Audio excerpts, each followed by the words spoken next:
Scent उंट मार के? अरे आज लखराव पोखरा का मेला है पगली। मेला जात हुआ तो पहले ना बतावे के? तोके कुछ बताए के करी?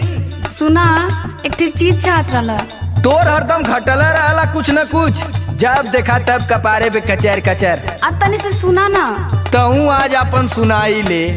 वही मेलवा में से ना गुरैया जलेबी लेते आया।